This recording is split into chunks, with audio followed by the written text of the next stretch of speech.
Greetings and welcome to the Pampering Myself podcast, an advocacy for self-care.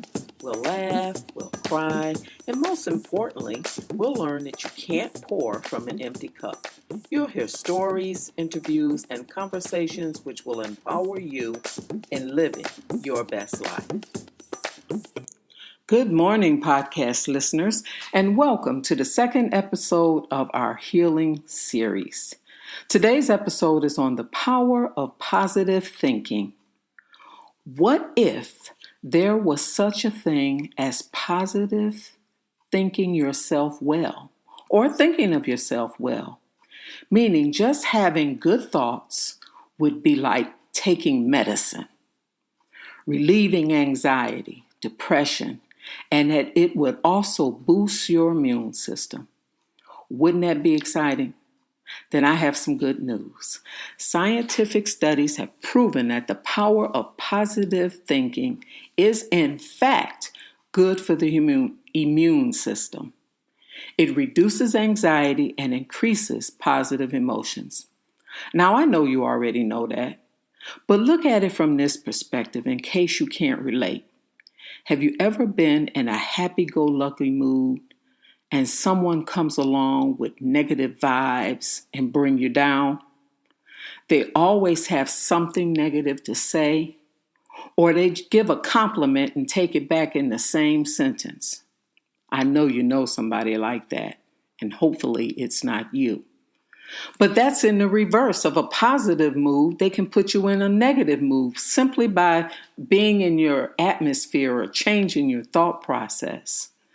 With all the things going on in the world today and the stress and the anxiety we're feeling, known and unknown, it is my prayer this series will help you begin to continue on the path of healing. Positive thinking is all about having an open mind, choosing to see the good versus the bad. In other words, the silver lining. But don't get it twisted. It doesn't mean you have to totally ignore reality. It's about what you choose to focus on and your response.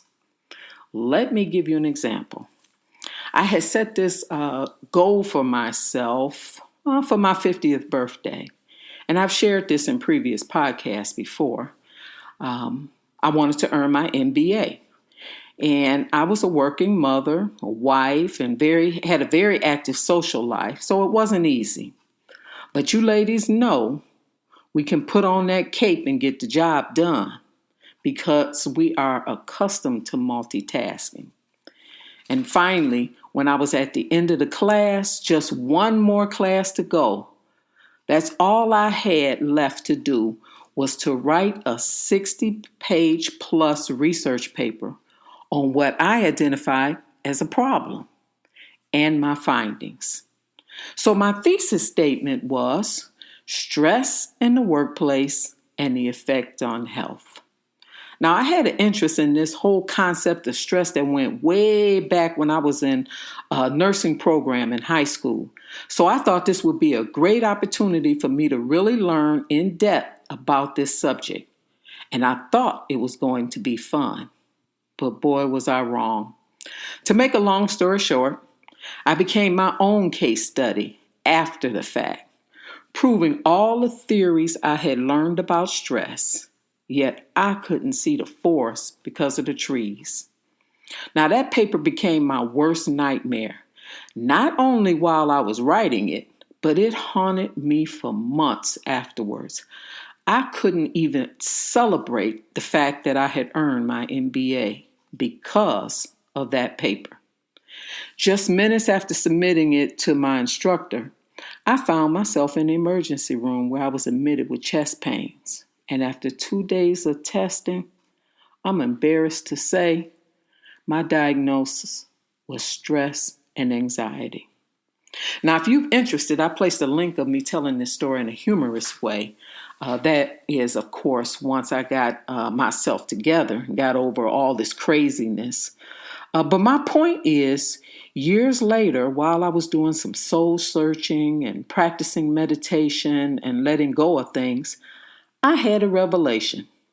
You know, God's funny that way. I had been kicking Rather, this whole concept of self-care around for a long time, long before it became a buzzword, which is why I had an interest on the subject of stress in the first place.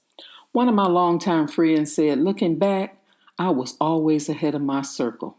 I laughed and said, now you tell me. I should have been looking for a new circle a long time ago. But in reality, God knows exactly what He's doing. When I was in search of purpose, meeting with a friend to do a business startup for almost 10 months, we could never come up with something that we felt passionate about. If you'd like to hear that interview with her, listen to Finding My Purpose episode. Then one day, God revealed it to me. I focused in on that thesis, and the rest was history. I flashed back to my experiences, which had led me to choose that topic in the first place. All the organizations I had joined for personal growth and development, the jobs I've held and the ones I didn't get, the people that had come and gone in my life, and the many failed attempts, and there were many, at entrepreneurship. Wow, it became crystal clear. And now, even when I try to deviate, He puts me right back on track. After all, we're only human. And we think we know better than anybody else. So back to the science and our health. According to the experts at Johns Hopkins, quote, people who are more positive may be better protected against the inflammatory damage of stress, unquote. And we know stress can kill. Dr. Lisa Yank said, although a positive personality is something we're born with and not something we can inherently change, there are steps we can take to improve our outlook and reduce the risk of heart disease. And just a reminder, heart disease is the number one killer among women, and stress is the number one cause of the heart disease. So ladies, we have got to get a grip on it. Dr. Yang also shared 3 simple things that we can do to change. Number 1 is to smile more. It's hard to be mad or angry or upset when you smile. Research shows that smiling reduces the heart rate and the blood pressure. Number 2, practice reframing. Instead of stressing about something, consider the positiveness in the situation. And the example that she gave was like being in a car where you're stuck in traffic. And a lot of times that can stress people out. What I have learned during COVID is even though I have a 45-minute commute back and forth when I was going in the office, I miss that time because what I realized is that gave me the opportunity to de-stress.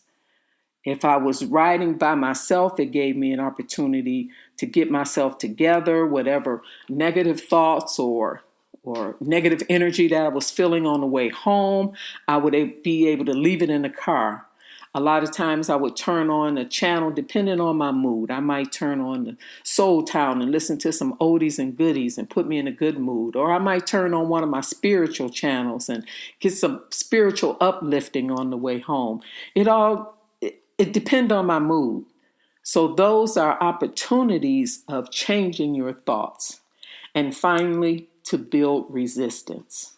Find those techniques that can help you reduce stress, whether it's yoga, meditation, walking, some form of exercise or activity that will help you to reduce stress.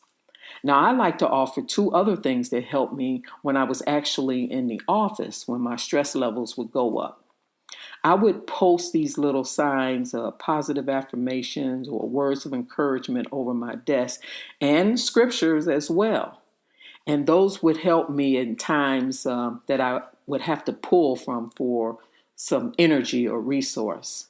And the second thing I did was I have this mason jar. And I fill this mason jar with jokes or miniature pictures or something on some paper. And that keeps me lifted. And when I need a laugh, I'll pull from that jar. or something that'll put a smile on your face. You have to do what motivates you, and only you know what can help you be more positive, especially during these times. Because some of y'all say I'm all right, but the research says different. Even people who think they're all right.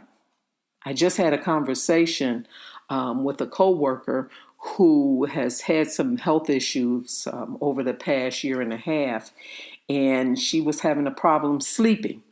And she said when she went to the doctor, everything has coming out okay. She's no longer has this medical condition that kept her off of work for almost a year. In other words, he gave her a pretty much clean bill of health, but she still can't sleep at night. Now, she's a spiritual person, religious, whichever word you want to use, but she has these negative thoughts in her head, and they're basically self-inflicted. But she did share with me that her husband mentioned to her when she woke up yesterday that that day was going to be a positive day. So he was putting into the atmosphere that she was going to have a great day. And she certainly did. So there, in all transparency, for myself, I like to say that this podcast has been a tool for me in staying positive in so many ways. I was also challenged with working at home because it is something difficult. A lot of people wish they had, and I know there's a transition from home to office. And so I've finally come to grips with it and learn how to work from home by setting a schedule, a regular routine, and doing things that would help me out. So please share this podcast with someone you know. You never know who just might need it. And to keep motivated, do those things that help you stay lifted. And with that, I'd like to leave you with this quote. Your mind is a powerful thing. When you fill it with powerful thoughts, your life will change. Author unknown. Thank you for listening, and until next time, may God bless and continue to keep you. Have a great day.